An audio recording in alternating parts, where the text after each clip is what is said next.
Kayegbo ní ìròyìn. Ìròyìn Kayegbo, ìròyìn Kayegbo, ìròyìn Kayegbo, ìròyìn Kayegbo, ẹ jẹ́ a jọ gbọ́ ìròyìn. Abúlé àsìkò yìí ní gbogbo ibi tí ẹ ti ń gbọ́ mi. Ìròyìn Kayegbo ni mo mú wá sí ìgbọ̀nyín láti kàn ní Yegi alára.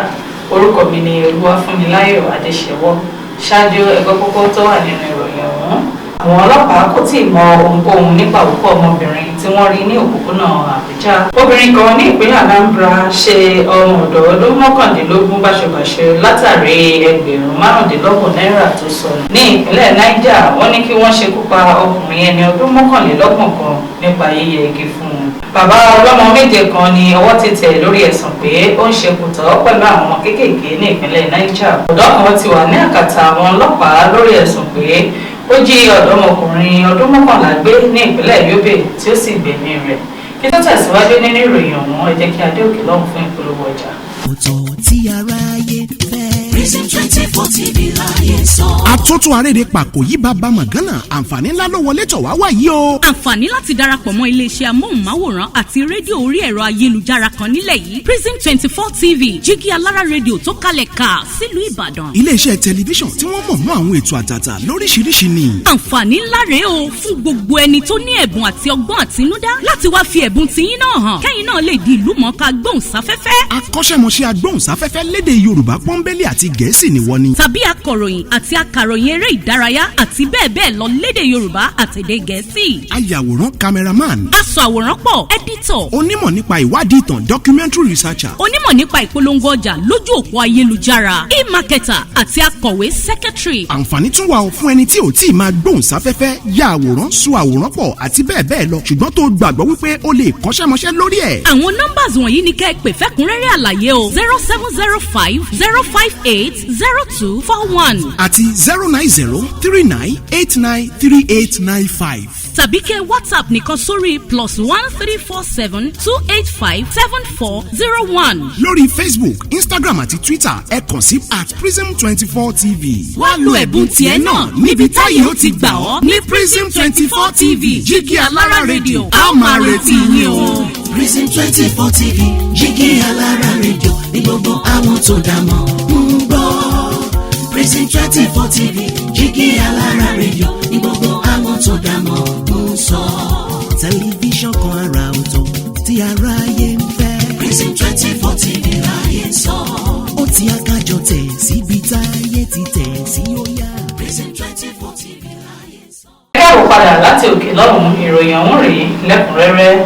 Àwọn ọlọ́pàá kò tíì mọ ohunkóhun nípa òkú ọmọbìnrin tí wọ́n rí ní òpópónà Àbújá.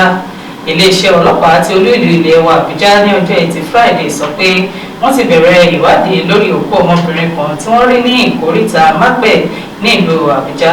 Alukoro fún iléeṣẹ́ ọlọ́pàá ní Àbújá SP Josephine Adé sọ fún àwọn oníròyìn pé àgọ́ ọlọ́pàá tó wà ní Marshall ti gbé òkú náà lọ sí ilé ìgbókùsí tí ó sì ní ìwádìí tí ń lọ lọ́wọ́. Obìnrin kan ní ìpínlẹ̀ Anambra ṣe ọmọ ọ̀dọ̀ ọdún mọ́kàndínlógún báṣubàṣu látàrí ẹgbẹ̀rún márùndínlọ́gbọ̀n náírà tó sọnù.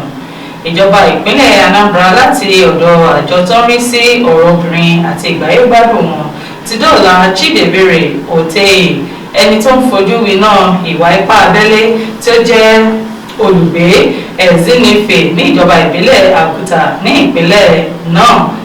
Ẹni tí ó ń fojú winá ìwà ipá abẹ́lé tí ó jẹ́ olùgbé Evinita ní ìjọba ìbílẹ̀ Àgùtà ní ìpínlẹ̀ náà, tí wọ́n sì ti mú obìnrin kan tó ń jẹ́ Martha Umeweke fún ìfọ̀rọ̀wánilẹ́nuwò láti ọ̀dọ̀ ẹ̀ka tó ń rí sí ọ̀rọ̀ ọmọdé àti àṣìlò ọmọ tó wà ní ilé ẹjọ́ Magistrate Ọ̀ka.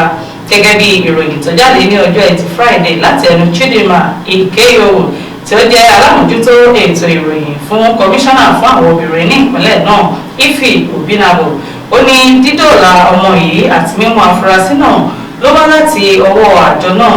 Ikeyowu ní nígbà tí wọ́n fọ̀rọ̀ wá Òwérèkè lẹ́nu wò, ó ní ọmọ ọ̀dọ̀ náà ló jí owó òun tí òun sì fi àpá sí lára.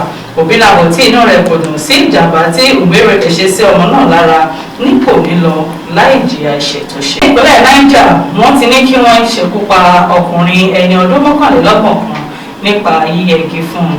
Adájọ́ àgbà fún ìpínlẹ̀ Niger onídàájọ́ Halima Ibrahim Abdulmalik ti dájọ́ ikú fún ẹni ọdún 31 kan Hamza Mohammed nípa yíyẹgi fún un látàrí pé ó gbìmọ̀pọ̀ láti gbẹ̀mí ènìyàn.